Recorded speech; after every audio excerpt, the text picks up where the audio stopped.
Lahat ng nasabi ni Ma'am Brona.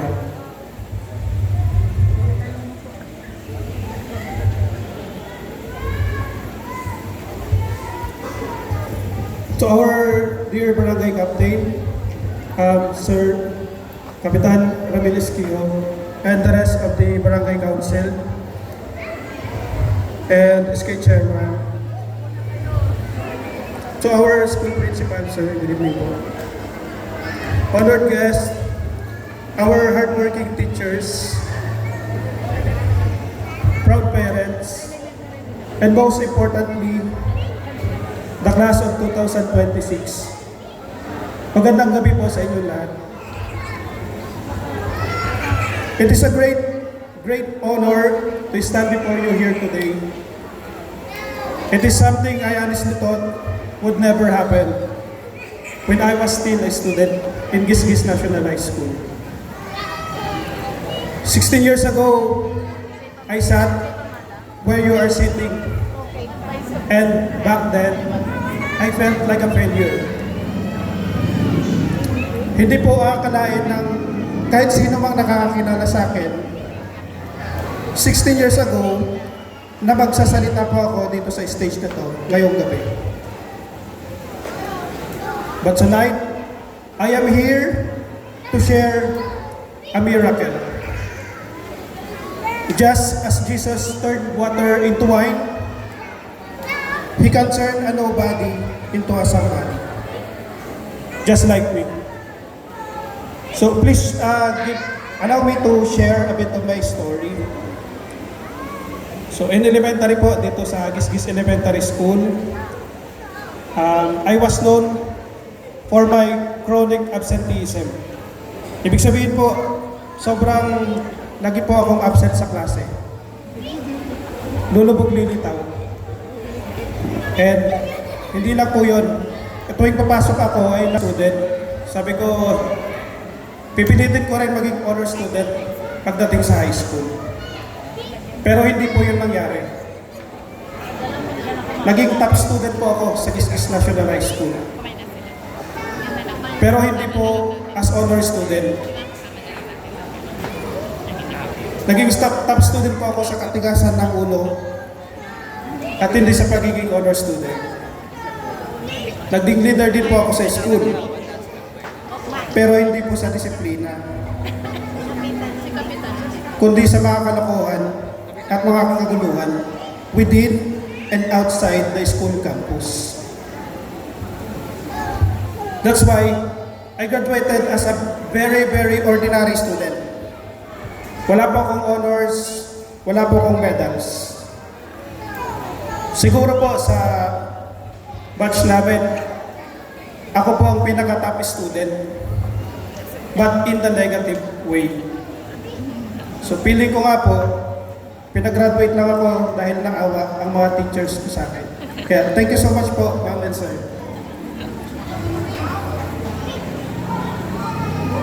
So, pagka-graduate ko po ng high school, nagtrabaho po muna ako dito sa lugar dito sa Gisgis.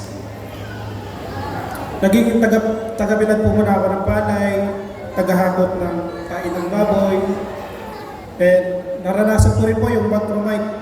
Maghukay ng chromite dyan sa bundok. Naranasan ko po yung mga yan.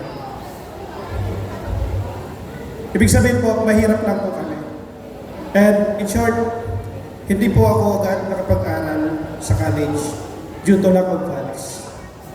Although ang tatay ko po noon is isang geodetic engineer, so dapat sana may pera kami, di ba? Pero that time po, matanda na rin po yung father ko. That's why naghirap po talaga kami noong time na yun. So pagka-graduate ko, that's 2010 to 2011. So nalungkot po ako doon. Kasi po, lahat ng mga kaklase ko is nagpapa-enroll na sa college. Di ba po nakakalungkot din yung parang ikaw na lang yung naiwan. Hindi ka makakapag-enroll sa college. Kasi wala kang pagpa-enroll. So, yun po. And during that time po, narinig ko po yung success story ng isang very successful person dito sa barangay natin. Si Attorney Winston Hillis po, who is also a CPA lawyer and a bar top notcher. So that time, nung narinig ko po yung story niya, sabi ko, gusto ko rin maging CPA lawyer. Pero paano, di ba? Kasi hindi naman ako top student. Na honor student hindi naman po ako ganun. Tapos that time, wala po akong pangpaaral and ang trabaho ko lang po, laborer. Pero nag-pray po ako kay Lord. Ang unang prayer ko lang kay Lord, maranasan ko man lang makapag-aral ng college. Mabigyan lang ako ng isang chance makapag-aral ng college. Yun lang ang una kong prayer. So later on, umalis po ako dito sa ating lugar and nag-relocate po ako sa Metro Manila. So upon the invitation of my brother, Bijonar Alvarez, nag-work po ako sa Maynila as a gasoline boy or gasoline attendant sa Caltex. So habang nag-work po ako as a gasoline boy, lahat po ng sahod ko, sinisave ko talaga. Hindi po ako gumagastos. And bilang gasoline boy, syempre nakikwento ko po sa mga katrabaho ko na pangarap kong mag-aral. Ang pangarap ko, maging CPA lawyer. Syempre yung mga kasama kong gasoline boy din, tinatawanan ako. Kasi sabi sa akin, ang taas naman ng pangarap mo. Sabi sa akin, pwede namang mangarap, pero dapat yung kayang abutin. That time, hindi ko naman naisip na mahirap abutin. Ang naisip ko lang, mag-aaral ka lang naman. So, hindi ko napansin na ginaguide na pala ako ni Lord nung time na yun. Kaya siguro hindi ko naisip na mahirap abutin yung pangarap na yun. So, nung makapag-enroll ako ng college, ay, yun nga po, naging working student po ako. So, working student, ibig sabihin po, nag-aaral po ako sa umaga and then nagtatrabaho sa gabi. Nagtrabaho po ako bilang service crew sa Jollibee and later on sa McDonald's. And then later on, nag-transfer din po ako as bagger sa SM Hypermarket. So minsan kapag nag-duty ako sa trabaho ko, lutang po ako kasi halos walang tulog. So minsan nung nasa McDonald's na po ako, may pumasok na customer. Binati ko, "Hi ma'am, welcome to Jollibee." Buti na lang po, wala nakarinig sa akin kasi nasa McDo na pala ako. Wala na ako sa Jollibee. So, yun nga po, nung nag-enroll ako ay BS Accountancy po ang kinuha kong course. So, sa college po, isa ito sa pinakamahirap na course. Although hindi naman po ito yung pinakamahirap, pero marami rin pong bumabagsak. Tapos halos lahat po ng kaklase ko are graduated honor students and full-time students po sila. So since marami pong bumabagsak, syempre, kinakabahan din ako. Baka naman hindi ko kayanin. Kasi yun nga, yung mga kasamahan ko, mga kaklase ko, matatalino yung mga yun. Ako pa kaya, working student pa. Pero sabi ko, susubukan ko lang. Mahirap din po, as in hindi rin naging madali yung pinagdaanan ko. So, minsan pumapasok po ako na pamasahe lang ang dala. And then, since kulang ang pamasahe, nilalakad ko na lang yung bayan papasok sa barangay namin. Hindi naman ganito kalayo yung bayan namin. Hindi naman ganyan. Masyadong malayo po yan. Siguro hanggang hanggang Bangkod. Pero habang naglalakad, nangangarap po ako na balang araw, yung nanay ko, papatayuan ko ng magandang bahay, bibigyan ko ng magandang buhay. Yung tatay ko, hindi na kailangan magtrabaho. Ayun po, lagi ko pong ginagawa yon halos araw-araw pag uwi ko. So, kahit mahirap po, I refused to back down. I persisted and carved out my path to survival. And in God's grace, nakagraduate po ako and was able to pass the CPA licensure examination in 2016.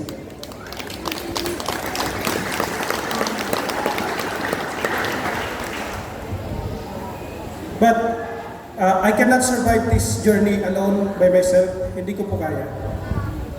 It was a collective sacrifice. My parents, my siblings, and even my younger siblings, nagtulong-tulong po kaming lahat para sa success na ito. This was actually an ultimate family teamwork. However, it was my greatest heartbreak that my parents passed away before I could give them the comfortable life they deserve. But even if they are not here, I offer this milestone to their memory because this is for them. And despite of what happened, the passing away of my parents, I did not stop there. Since CPA na ako, sabi ko, itutuloy ko na lawyer. Mahirap, alam ko naman mahirap. Kasi normally, ang nakakapagtuloy lang ng law, yung, siyempre, proven na matatalino talaga, tsaka yung mga may kaya. I went on to pursue my dream of becoming a lawyer while maintaining my full-time career as an accountant. So working student po ulit ako nung nag-take ako ng law. It was a test of endurance. Working 45 hours a week and studying for another 45 hours. Again. Isipin niyo po, mula 2016, working student na po ako. And then nag-work ako full-time until 2020. And then 2020, nag-law school po ako ulit. Working student po ulit. Despite the heavy workload, I pushed myself to become a consistent dislister in law school. And I graduated law in June 2025, last year lang po. And in God's grace, I conquered the 2025 bar exam on my first attempt with 87.39%.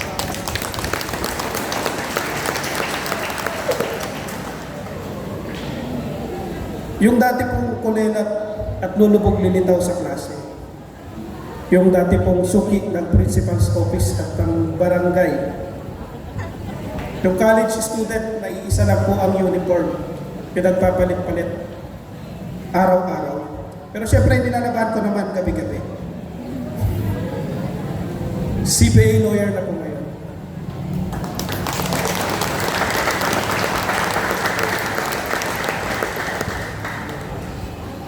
That is the power of God's plan and miracle. Hindi ko po maiintindihan ito kung paano nangyari sa buhay ko.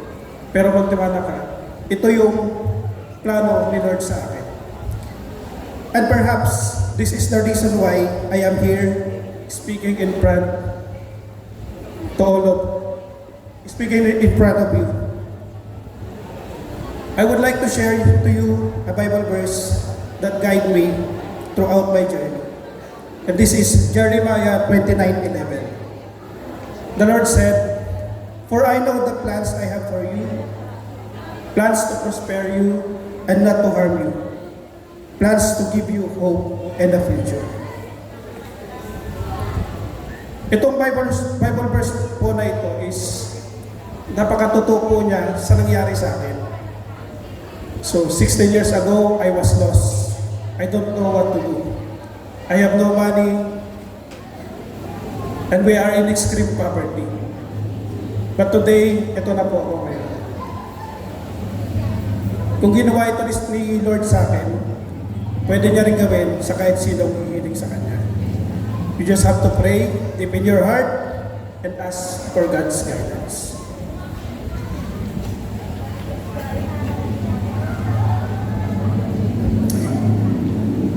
I would also like to take this opportunity to express my deepest gratitude to the hardworking teachers of Kiskis National High School, especially my former teachers,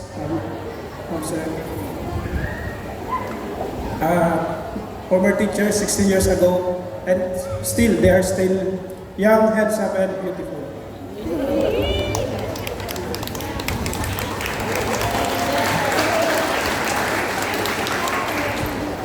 Kay Sir Jonathan Marticio and Ma'am Rona Echanuse, thank you po. Sir Rolando Magno, Ma'am Agnes Merced, ma'am, thank you po. Ma'am Joyce Season, my third year class advisor. Ma'am Rona Mosilina, my fourth year class advisor. Ma'am, maraming salamat po sa chance at di niyo po ako sinukuan na. Sakit ulo po talaga ako doon.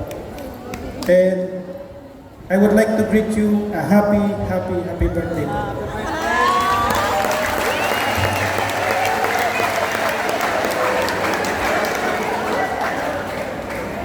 And most especially po to Ma'am Jenny Makabunga. Ma'am, my chemistry teacher, thank you po ma'am for inviting me here today.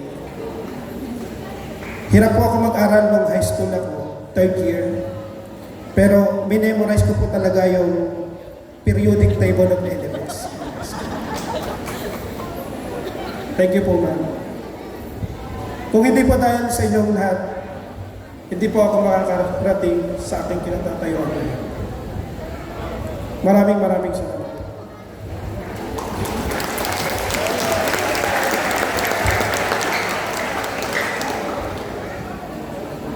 And to the graduates, I have 4 pieces of advice to you all. I offer you these 4 pillars of competence and character as you go on through your journey. Number 1, do not let poverty nor your past dictate the outcome of your future. Ang kahirapan po ay magiging hadang lamang kung papayagan natin. So ang sagot, wag mong papayagan. Gumawa ka ng paraan. Do not let your current status nor your past mistakes define your destination. Learn from your errors, leave them behind, and focus on doing the right thing. There is always a chance to proceed and succeed in life. And number 2 is the Latin term fortuna fortem fabet. It is a Latin proverb which means fortune favors the brave. As we say in law, fortune doesn't just happen. It is attracted by bravery. Be brave enough to face the giants and the obstacles. Sa law school po at kahit po noong college ako, madaming beses din po akong napapahiya sa klase kasi hindi po ako makasagot. Ngayon po magka-college na kayo, maaaring maranasan nyo rin po yun. Pero huwag kayong susuko. Okay lang yan. You will not succeed by avoiding the battle, but by walking straight through it. Sa college po, pagtungtong nyo sa college, you don't have to be the best always. You just need to do your best, and God will do the rest.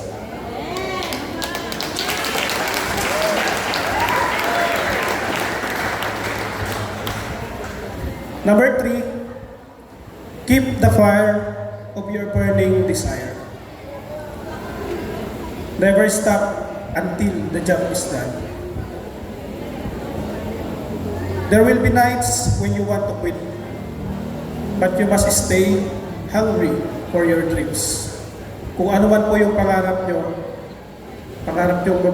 mabigyan ng magandang buhay ang mga parents nyo, pangarap nyo makapagbigay ng honor sa family nyo.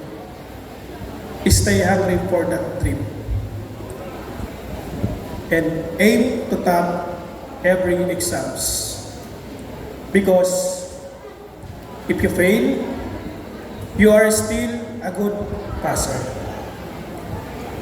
But if you succeed, you are a top notcher.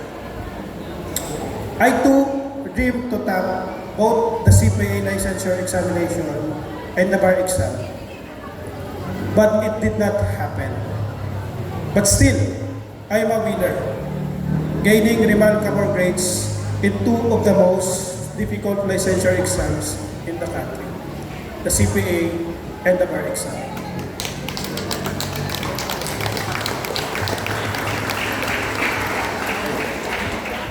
And most importantly, always pray and ask for God's guidance. This is actually my secret formula. The catalyst for everything I have achieved was a single desperate prayer I made back when I was at my lowest point. Remember the time na nagpapala ako ng tayo ng baboy, walang-wala ako. Ako na lang po yung naiwan, nakapagpa-enroll na halos lahat ng kaklase at kaibigan ko. Yun yung time na nag-pray ako. Lord, chance lang makapag-graduate, makapag-aral sa college. Pero si Lord, ipinuhos niya yung blessings niya, tuloy-tuloy. Nakapasa pa ako ng CPA board exam, nakapasa pa ako sa bar exam. That single prayer changed my life. And looking back in time, I cannot imagine how God blessed me so dearly. He actually poured His glorious miracle in my life.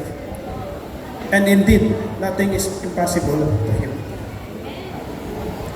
Before I leave you, dear graduates, please remember these words as you go on through your journey.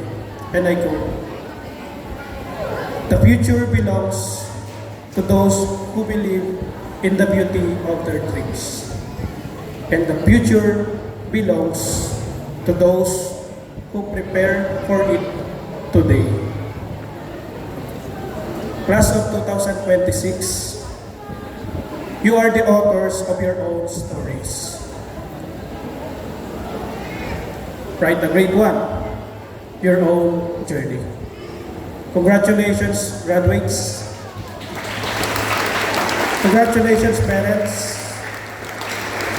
God bless us all. Again, good evening po.